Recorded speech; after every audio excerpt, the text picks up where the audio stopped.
have won back the tower. I will accept Irving's assurance that all is well. Thank you. You have proven yourself a friend of both the Circle and the Templars. Irving, I have a request. I seek leave to follow the Grey Warden. If she will accept my help, I will help her accomplish her goals. I would be honored to have you join me, Wyn. Teyrn Loghain declared all Grey Wardens traitors responsible for the king's death. Uh-oh. Loghain's men. Take a message to Loghain. What do you want to tell him? He'll pay for what he's done. We're coming for him. Is Flemeth really what she seems to be? Oh, she certainly was human. Once. The demon within her has transformed her into something else. An abomination, perhaps some would say, but she is no immortal. She bleeds. A blade in her heart would kill her like any other, were it lucky enough to find her.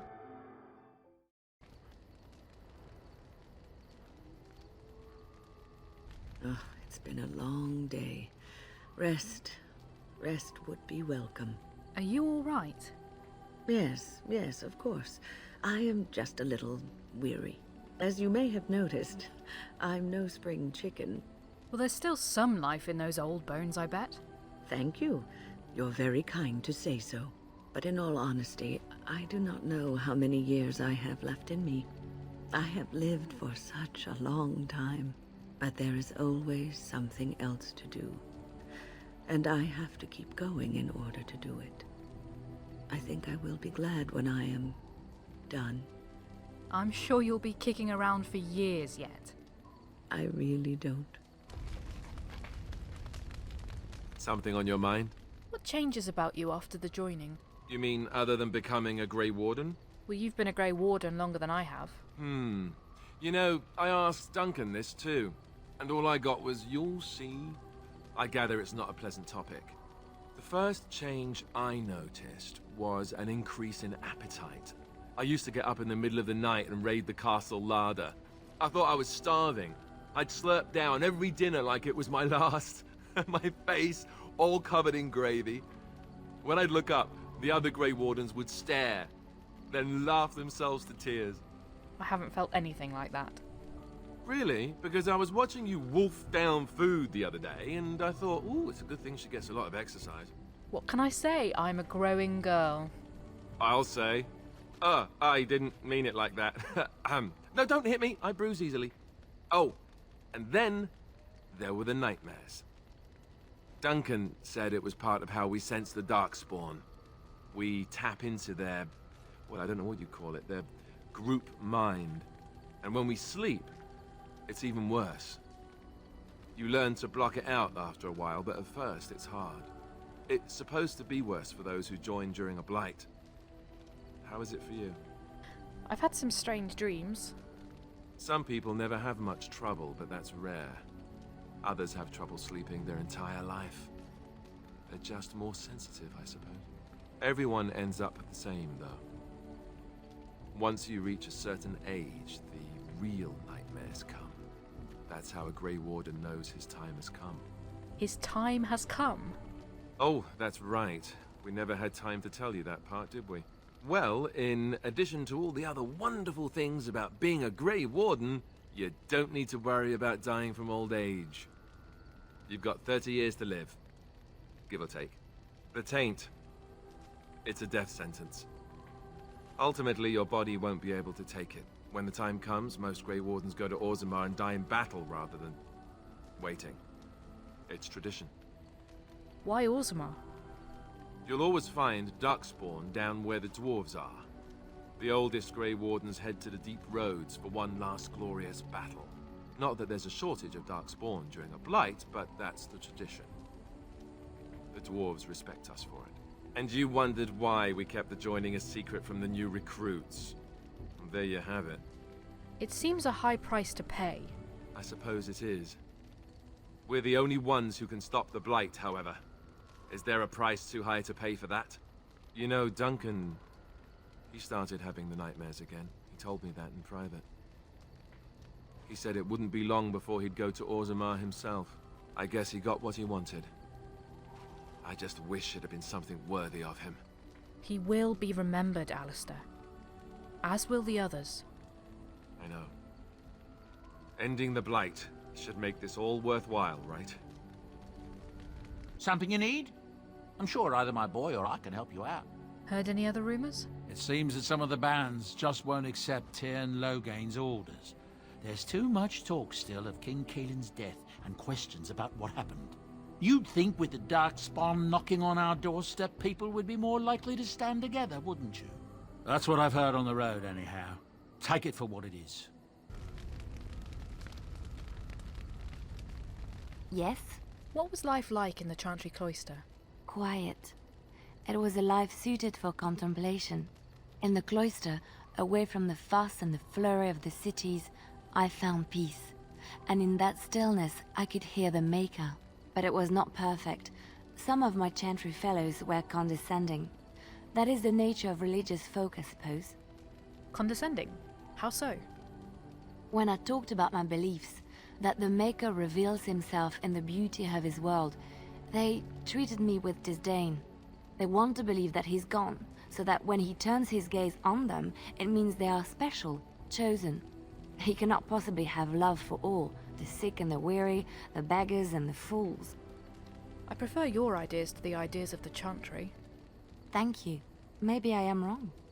But it is the Maker's place to decide if I am worthy, not men, not the Chantry. But there is work to be done, and I have talked enough for now.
You watched that village day and night for years.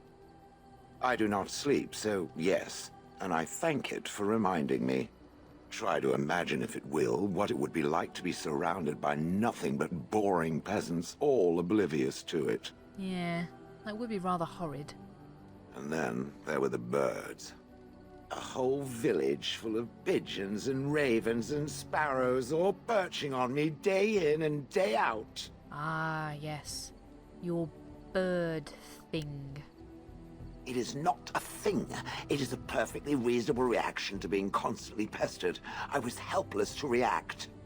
Those foolish villagers would spread birdseed near me, drawing the birds, because they thought having birds perch on me was quaint. Quaint! If there hadn't been the occasional kind soul to scour me clean, I don't care to discuss this anymore. I have a thought. Oh, what's on your mind? We have an opportunity that I believe we should take advantage of. To the point. My mother was once divested of a particular grimoire by a most annoying Templar hunter. It occurred long before I was born, but even today, Flemeth speaks of the loss with great rage. With the circle of magi in such disarray, it occurs to me that this might be the perfect time to recover the tome from their possession, for surely it eventually ended up in their hands. What do you want with this grimoire exactly? 'Tis a book of spells, of the sort that Flemeth has dabbled with throughout her long life. 'Tis not the sort of thing that would benefit a mage of the standard variety. They were taught a different path. I, however, was taught by my mother. I know a way around the wards my mother would have placed on such a tome. I know the language that she would have written it in. I would find such a tome most useful. Useful in what way? Useful in the way that it might increase my power. Useful in the way that I would become more useful to you. Does that not follow? How do I know it's not dangerous? Dangerous? All knowledge is potentially dangerous. If you have some fear of me such that I should not be allowed such knowledge, then by all means deprive me of it. I have no ulterior motive for seeking it, however. I think I already have the tome you're talking about. What is this? The grimoire? Ever since we discovered the condition of the Mage's Tower, I had wondered if it might be recoverable, but I had yet to speak of it to you. How fortunate that you found it on your own. You have my thanks. I will begin study of the tome immediately. What do you hope to find within it? Secrets. My mother has many of them, and this tome represents the one time that they were able to get away from her. I do not intend to squander this opportunity to learn more than Flemeth wished me to know. This should be interesting.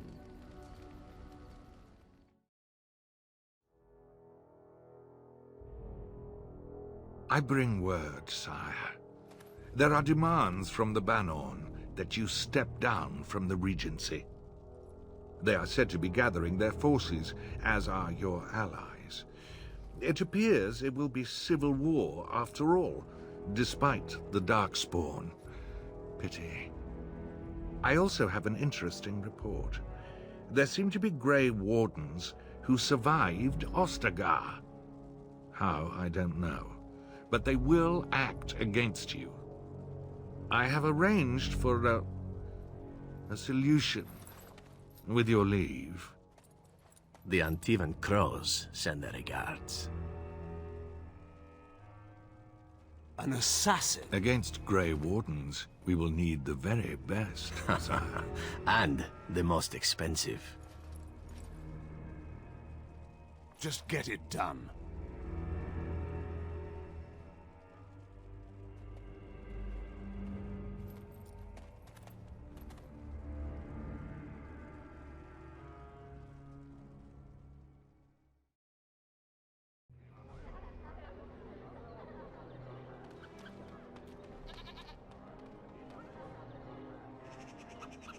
What do you know of this place?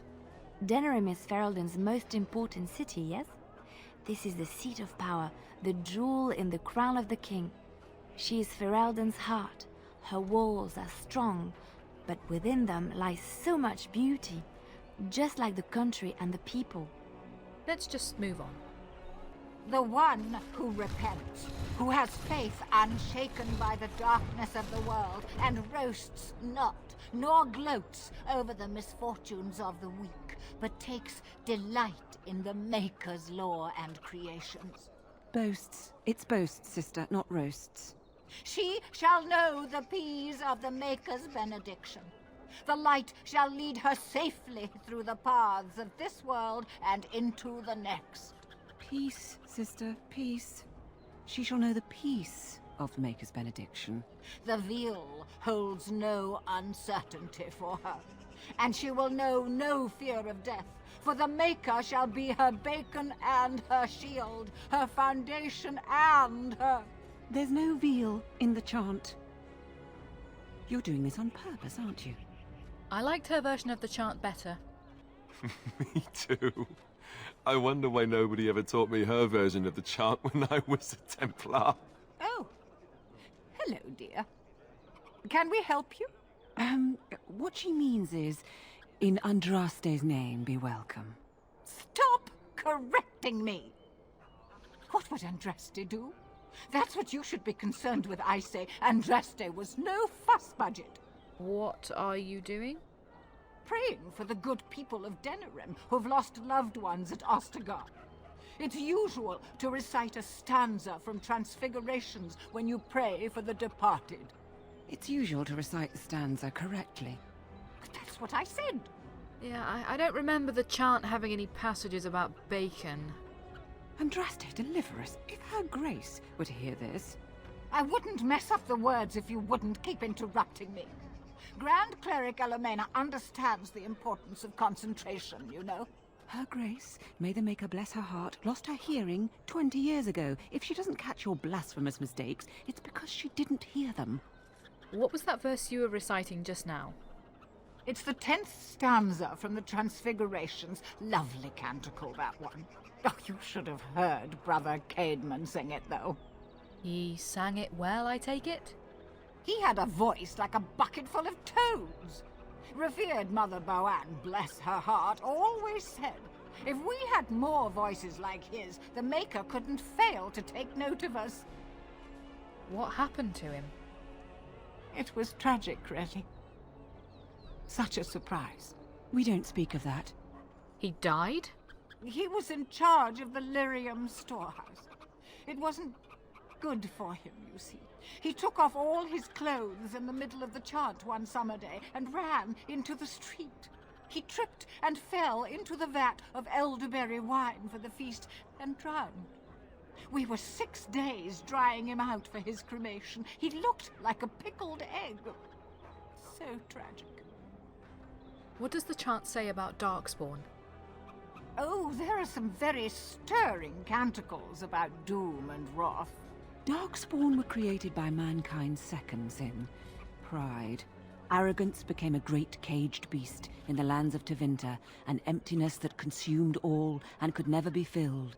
To satisfy its hunger, the Mage Lords assaulted the Golden City, heart of all creation, to take the Maker's power for themselves. Why does no one ever sing the good stanzas during chantry services anymore? They speak them. It's called the Chant of Light, not the Speech of Light. Sister, would you kindly stop messing up the chant? See how you like being interrupted. Well, you get the general idea, I'm sure. It is almost mealtime, isn't it? Blessings of the Maker and of Andraste, his bride, upon you. Try not to scare too many people.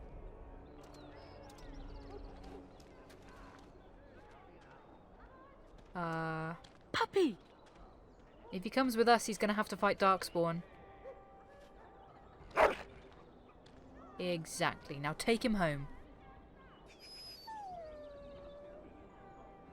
Dwarven crafts. Fine dwarven crafts. Direct from Orzammar. You won't find better. I recognize you. From Ostagar. Andraste's blood. You're a Grey Warden. Duncan's apprentice. You killed my friend. And good King Caelan. I demand satisfaction, sir. Satisfaction? An uncommon traitor deserves no common death. We will meet on the field of honor, and my blade shall see justice done. Meet me in the back alley behind the Nod Noble Tavern. There we will duel. Loghain's charges against the Wardens are false. So you would compound slander on top of treason? You dare smear Teyrn Loghain's word? Use your wits. The Wardens would never help the Darkspawn. I do not like your tone, sir. But you may be right. I may regret this, but I cannot duel someone who may be guiltless. Leave, Warden. If I find proof, we will meet again.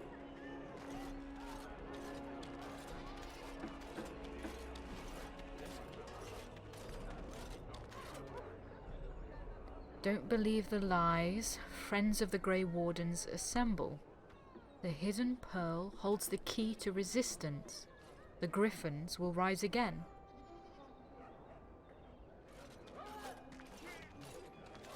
You here to report another crime?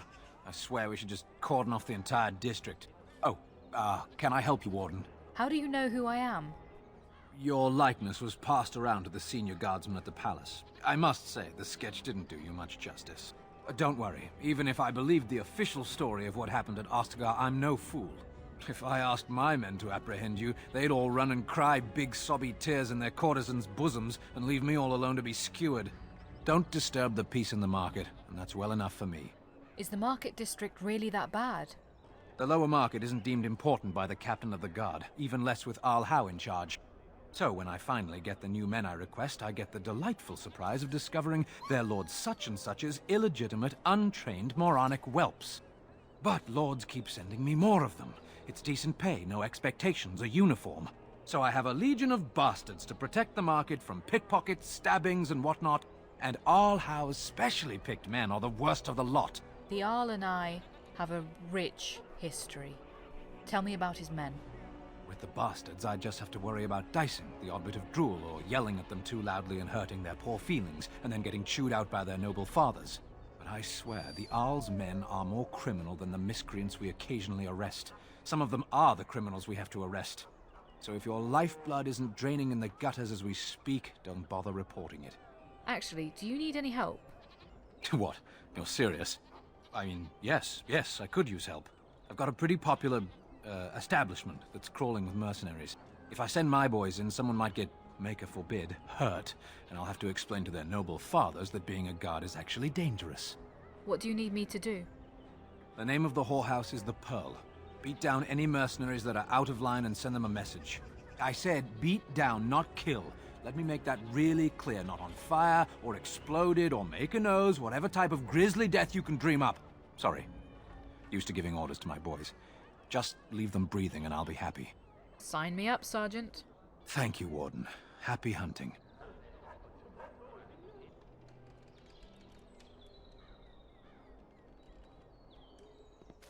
Why do they call it a brothel? There's no broth. Or is there?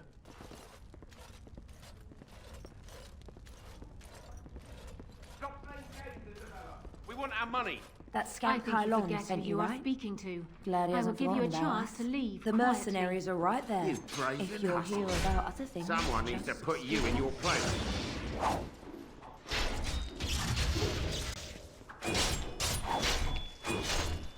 She's too good. Be off with you now, and be glad I only took from you your gold. Fools. Ah, a Grey Warden. And I had heard that all the Ferelden Wardens were killed or exiled from this place. Oh, don't look so surprised. I've seen many of your kind in my journeys, and there is always something odd about you. But, Grey Warden or no, it is refreshing to see another woman who answers to no one. I'm still held accountable for my actions. So you say, but the fire in your eyes and purpose in your step tell me that you know you could easily silence any of your dissenters. Your fighting skills are impressive. I assume you saw that little drama, and none of these poor brutes has ever proven a match for me. They are too clumsy and predictable. I fight with quickness and wit, rather than with brute force and strength.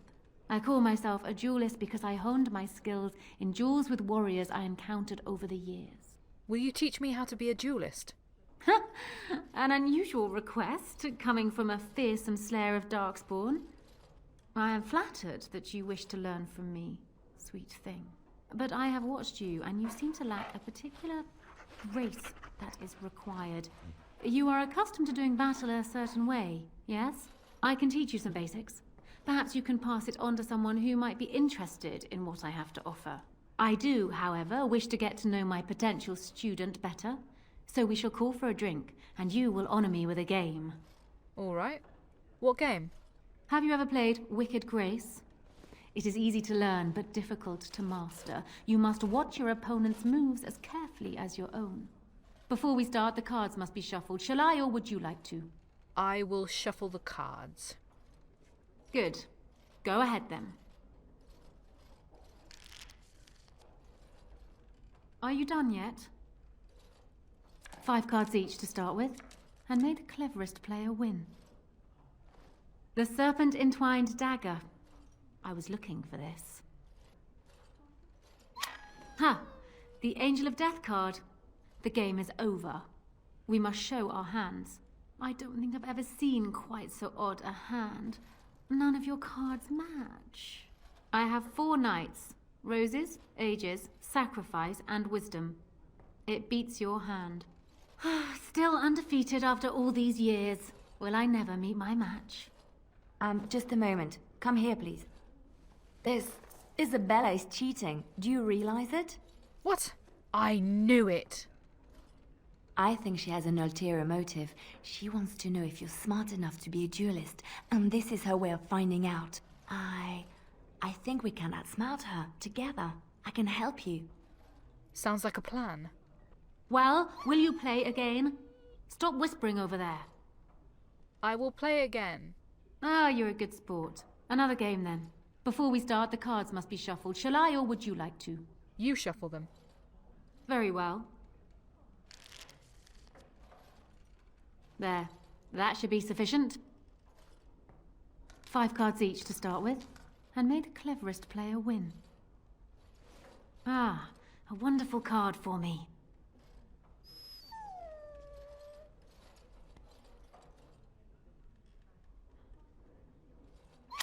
Ha! The Angel of Death card. The game is over. We must show our hands.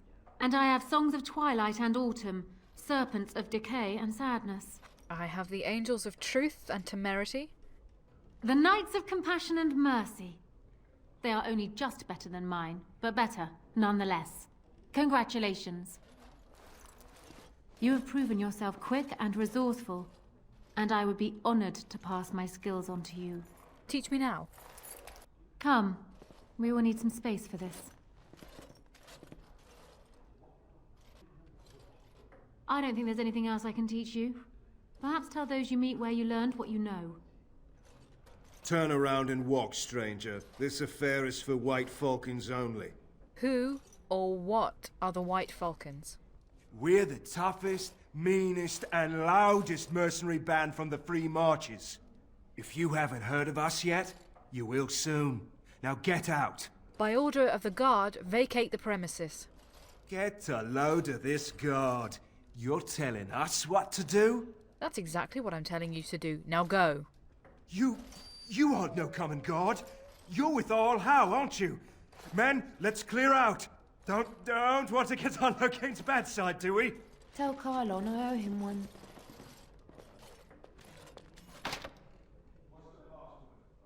The Griffins will rise again.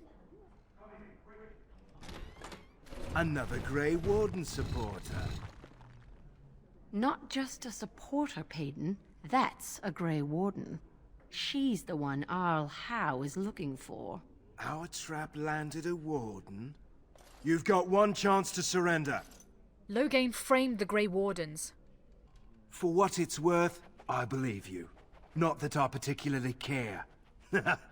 We're not common guards, Warden. We're Howe's elite. Shavra, Tennant, and Jarvie, let's kill ourselves a Warden. What?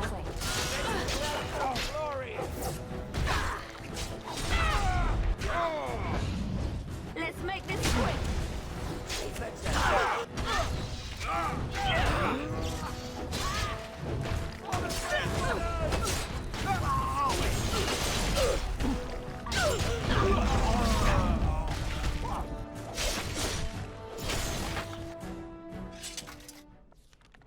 It's a note from Arl Howe.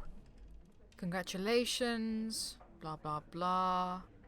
Creative killings, blah blah blah. And they're going to raise the bounty on Grey Wardens. Ugh. I was hoping I'd find you. I heard about the Pearl. I don't know how, but you got them to leave with no fuss at all. The Pearl's workers will... Nobody gives orders to my men but me. A little lesson in respect is in order. I see. Don't bother sparing these louts. Things are about to get messy. Ready!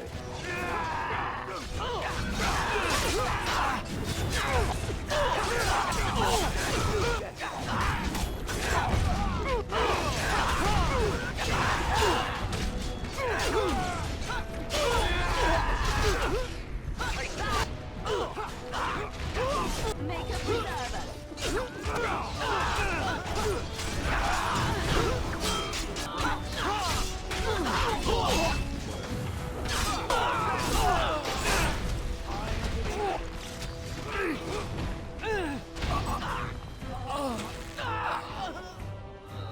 people actually voluntarily attack you? Are they just stupid? Here's the payment I promised. I might have more work if you're interested.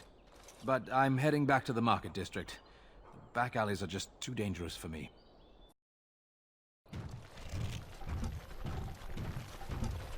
Oh, thank the Maker. We need help. They attacked the wagon. Please help us. Follow me. I'll take you to them.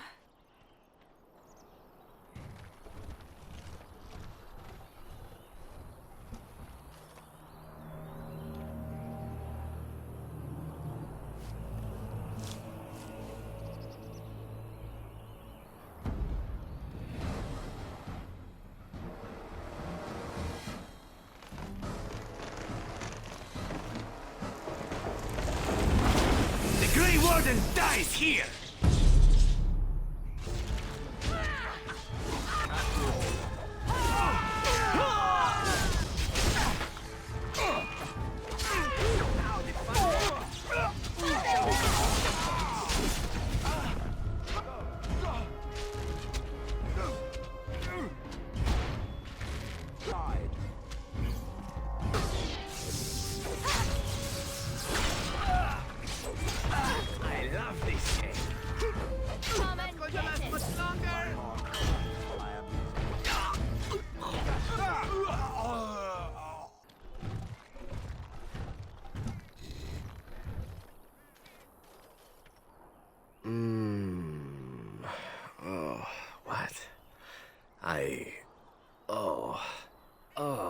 I rather thought I would wake up dead, or not wake up at all, as the case may be. But I see you haven't killed me yet. I have some questions. Ah, so I am to be interrogated. Let me save you some time. My name is Zevran. Zev to my friends.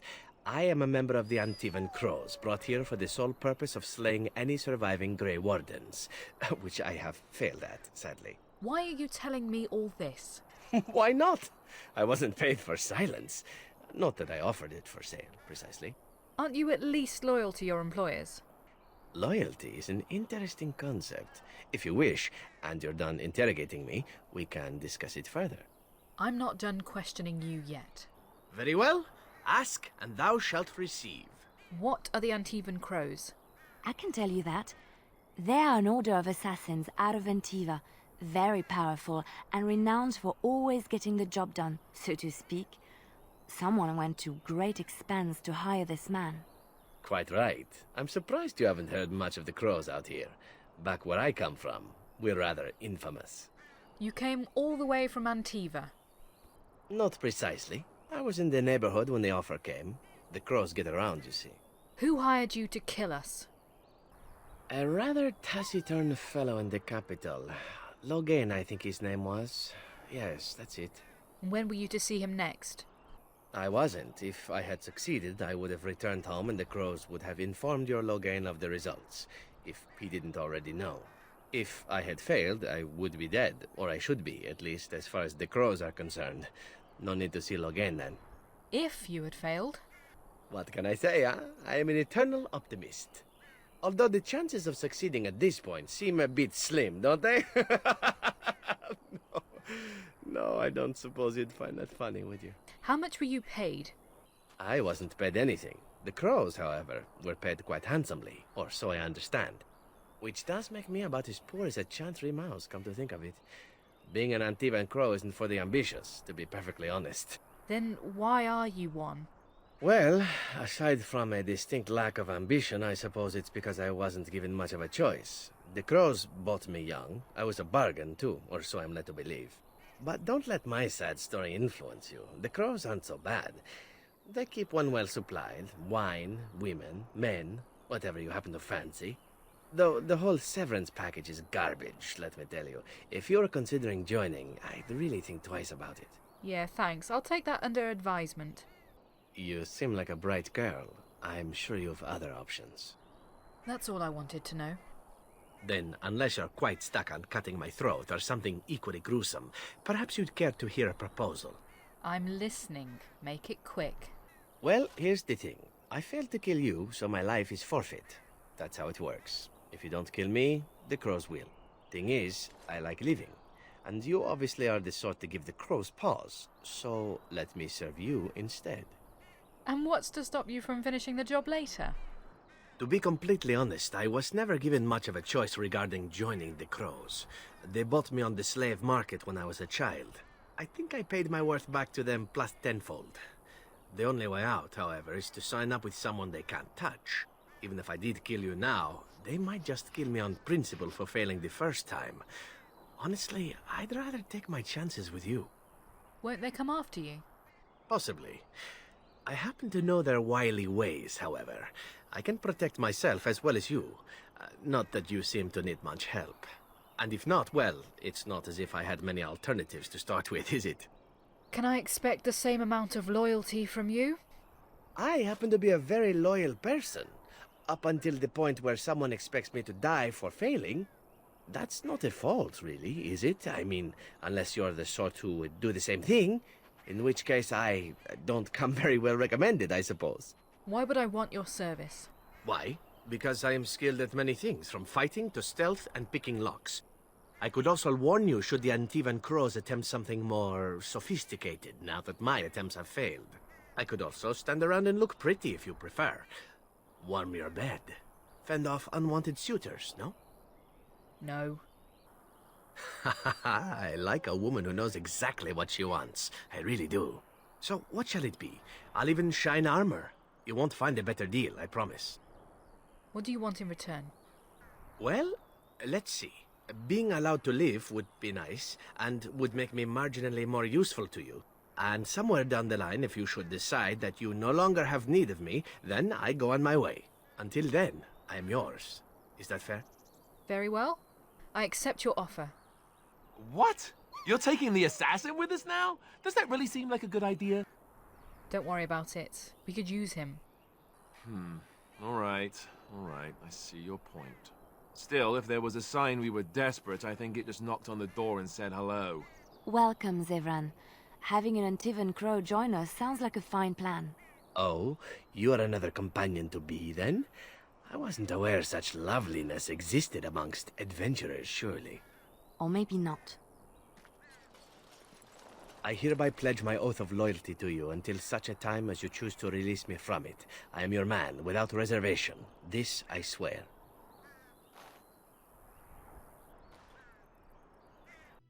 I don't understand. You look like a woman. I am a woman. You are a Grey Warden, so it follows that you can't be a woman. That doesn't make any sense, Stan. So you understand my confusion, then? Why can't I be a woman?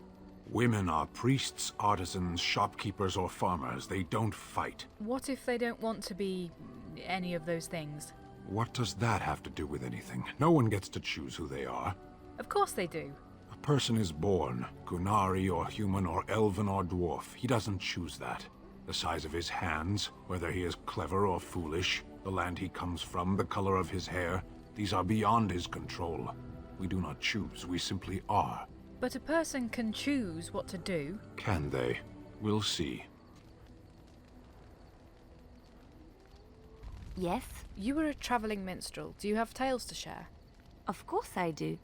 I love stories far too much to keep them to myself. Everyone should be able to benefit from them, I think. Do you know any Ferelden legends? I know one, told to me by my mother a long time ago. It always chilled me to the bone. Maybe you have heard of Flemeth? Flemeth? Morrigan's mother was called Flemeth. Are you sure? Was she the Flemeth of legend? Flemeth, the devour of men? Flemeth, mother of witches?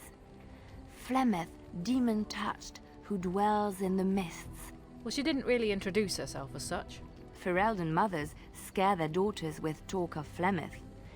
They say that if you're bad, Flemeth will spirit you away and bind you to her forever. They also say that Flemeth mourns her lost beauty and will steal yours through your looking glass if she catches you. Flemeth's beauty was known throughout the land. She had hair like unto a moonless night, skin as pale as winter's first snow, and eyes as beautiful and perilous as the sea. When she came of age, she came to the attention of the Lord of Haworth, Conabar, and he took her for his wife. Conobar soon learned that his young bride had the gift of magic. He kept this a secret, for he feared that she would be taken from him. Flemeth stayed with Conobar for some years, and with his blessing, she practiced her art. And then one day, a young poet named Osen came to the castle. Flemeth was captivated by Osen's voice, and he by her beauty, and they fell in love. What happened then? Flemeth longed to be with her true love, and she and Osen fled from Conobar's lands, seeking refuge in the Kokari wilds with the Chasing tribes. They lived there happily for many a year, till the day Flemeth received news that Conobar was dying and longed to see her face one last time. Flemeth's heart swelled with pity for the man who once was her husband, and begged Osen to return to Conobar's side with her. But when Flemeth and Osen entered Haworth, they were captured by Conobar's men, and Osen was slain in front of Flemeth's eyes. Flemeth was imprisoned in the highest tower of the castle, there to await Conobar's judgment on her. Distraught at the loss of her love, Flemeth plotted revenge against her husband. She summoned a fey demon, intending for it to wreak vengeance on Conobar. But a spell went awry. The demon possessed Flemeth. Turning her into an abomination, the halls of the castle ran red with blood as Flemeth slaughtered Conobar and all his men. The last of Flemeth's humanity melted away, and at dawn, she stole back to the wilds to plot and scheme for 100 years. They say she took to her side many Chasing men, and with their help, begat her daughter witches, who even now prowl the dark places of the Kokari wilds. Have you encountered many abominations, apart from the ones in the Circle Tower? No, the ones in the tower were the first I've ever seen. The first time I saw an abomination, my blood turned to ice.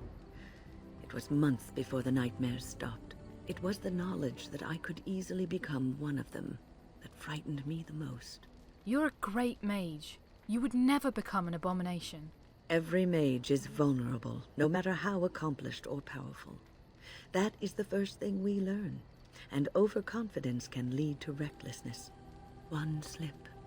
All it takes is one slip, and everything you are is simply gone.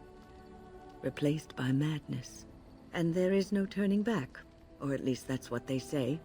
You have doubts? Of late, I have begun to wonder if there is any way an abomination can be cured. Or if a mage could be so possessed and still retain their sanity, their humanity. If one retains one's humanity, one is not an abomination. Yes, it is madness and cruelty that define abominations. If those are lacking, if the mage remembers the person they truly are, then they are not an abomination. I never saw that. Thank you for showing me another way of looking at it. I have been studying Mother's grimoire. Do you wish to hear what I have found? What did you find? 'Tis not what I expected. I had hoped for a collection of her spells, a map of the power that she commands. But this is not it. Yet you look disturbed. Disturbed? Yes, perhaps that is the right word. One thing in particular within her writings disturbs me. Here, in great detail, Flemeth explains the means by which she has survived for centuries. A spell of immortality? Oh, if only 'twere so. Flemeth has raised many daughters over her long lifetime. There are stories of these many witches of the wilds throughout Chastened legend, yet I have never seen a one, and always wondered why not. And now I know. They are all Flemeth. When her body becomes old and wizened, she raises a daughter, and when the time is right, she takes her daughter's body for her own. I'm not sure I understand what you mean. Once, Flemeth was a mage. This was before the time of the Circle of Magi, but she wielded magical power of the same sort that all the ancient shamans did. 'Twas no different. She summoned a demon and made it part of her, and became an abomination, one that has thrived. Whether Flemeth has always been the demon, or mastered it, or they are one, I truly do not know. No matter what she is, Her body still ages and will not sustain her forever, so she must find new bodies. I am to be the next new body in a very long line. And you had no idea? I'm so sorry. Do not be sorry. I am not. I am angry. There is only one possible response to this. Flemeth needs to die. I will not sit about like an empty sack waiting to be filled. Flemeth must be slain, and I need your help to do it. Why do you need my help? Because if she is slain while I am near, I am not certain that she will not simply be able to take possession of me right there. So obviously I cannot be the one to do it. Perhaps you should talk to her about it first. And what would that do? At best, I would receive pointless reassurances. At worst, Flemeth would imprison me once she became aware I know what I do. I know my mother well enough to be confident she would show no mercy when it came to her own survival. I must do the same. Kill Flemeth? Isn't that a little extreme? It may seem so. If you think of Flemeth as a mother, think of her instead as an ancient abomination that intends to use her own flesh and blood to extend her life beyond all natural limits. She did not wish anyone to get a hold of this information, least of all me. Now I have. If I do not act on what I know, then more the fool am I. Very well. I'll help you if I can. Then what needs to be done is for you to go back to Flemeth's hut in the Kakari Wilds without me. Confront her and slay her quickly. I doubt she will truly be dead even then, but it will take her years to find a new host and recover her power, if that is even possible. The thing I must have is her true grimoire. With it, I can defend against her power in the future. Everything else in her hut is yours. Are you serious? Kill Flemeth, a witch of the wilds? She would like everyone to think she is invincible, but I highly doubt that is the case. And besides that, you are not truly killing her. I'll see what I can do. I am grateful. The sooner this can be done, the sooner it will set my mind at ease.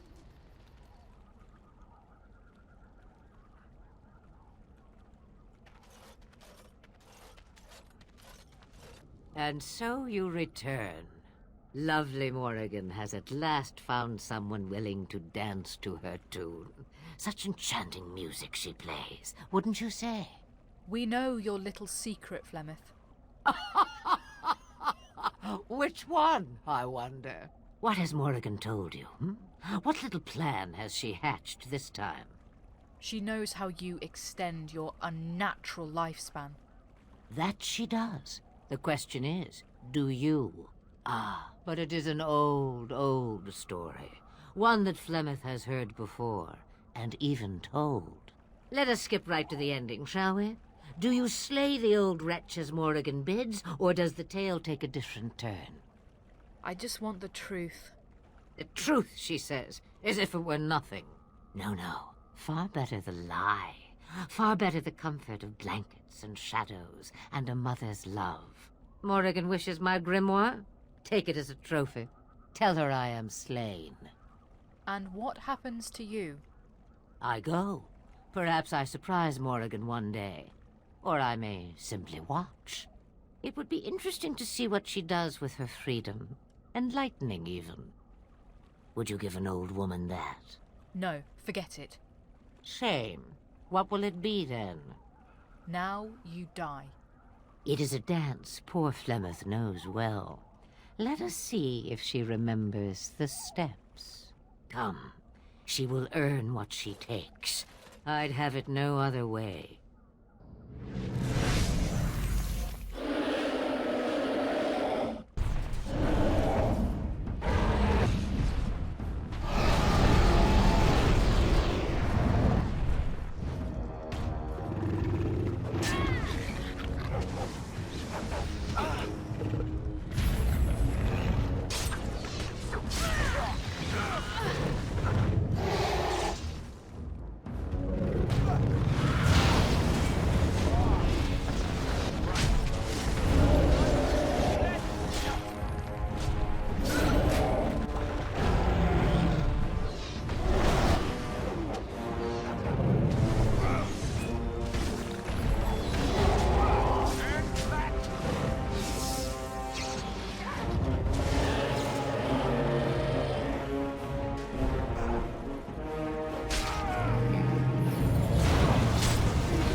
You have returned from the wilds, alive. What news have you? Flemeth is dead. You're free. Dead? You actually managed it? I barely dared to hope 'twas even possible. And the real grimoire, did you find it? Yes. Here it is. Mother's real grimoire, is it?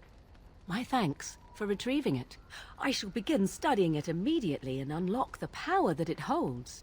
And thank you for helping me. No one has ever... Thank you. You're welcome. We are hopefully free of any further pressing obligations involving my protection. Let us return to the road, shall we?